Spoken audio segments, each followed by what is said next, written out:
Chapter 22. After Edwin left, Cole spent the rest of the afternoon carving. At one point, a downpour forced him to roll the log close to the cabin. He stretched a tarp out from the cabin wall so he could keep working. By nightfall, he had finished the eagle. Already, he had decided to carve a wolf next.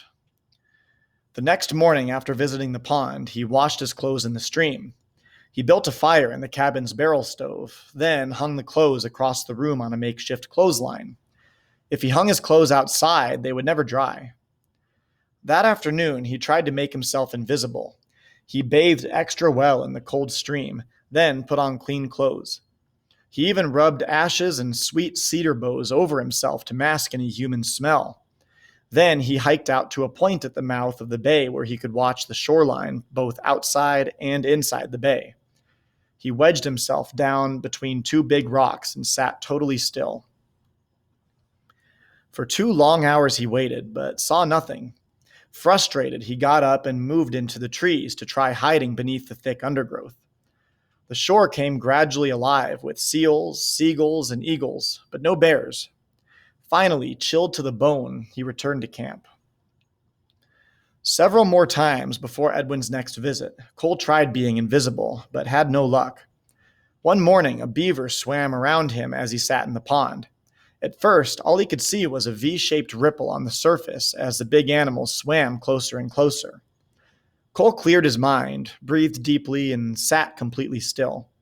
The beaver swam even closer. Suddenly, Cole reached out and tried to grab it. The beaver exploded in the water, slapping its tail with a loud whack before disappearing. That was the only time the beaver ever came near. Cole regretted betraying the beaver's trust. He couldn't help but think how many thousands of times he had done the same thing to people. That night, he danced the beaver dance. He realized that a beaver had persistence, patience, and ingenuity. By using only its front teeth to chew down one tree at a time and dragging each one into the water, it eventually made a home that could dam a whole river. The next day, Cole began carving a beaver's head.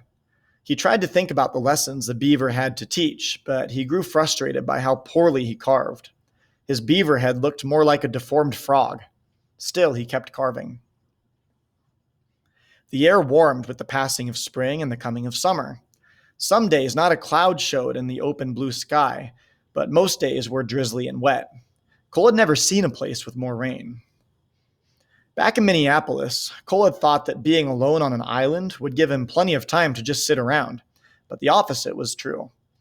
Each day he kept busy cooking, carving, soaking in the pond, fishing, carrying the ancestor rock, washing clothes, doing schoolwork, and cutting firewood.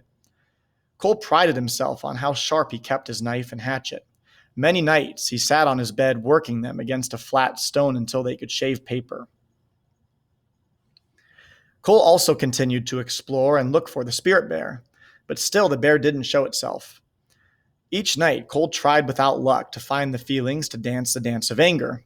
Weeks passed, but the large blank space he had reserved at the bottom of the totem for his anger carving remained empty. During one of Edwin's visits, Cole expressed his frustration. "I've tried to be invisible," he said. "I hide and try not to smell like a human.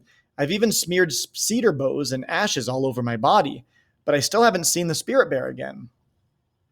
"Maybe you still aren't invisible," Edwin said, climbing into his skiff to leave. "Have you danced the dance of anger yet?" Cole shook his head.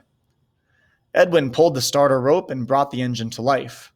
He motioned for Cole to push him out from shore. Cole felt helpless as he watched the Tlingit elder disappear across the water. This time, he had stayed barely long enough to unload supplies. Didn't he care? Was he mad? Cole returned to camp and spent the rest of the day carving. As he carved, 2 questions haunted him. What was the one thing that would help him heal? And how could he become invisible? Many days, Cole still fought hard to escape his familiar rage. It kept reappearing for no reason he could understand. At these times, he concentrated on funny and happy things. No matter how hard he tried, however, he still couldn't bring himself to dance the dance of anger.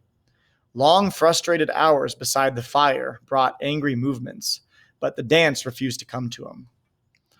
One day, after carrying his ancestor rock up the hill, Cole rolled his anger away, then sat down to think. Why had the spirit bear come to him when he lay wounded? Why had the beaver and fish come so close to him in the pond?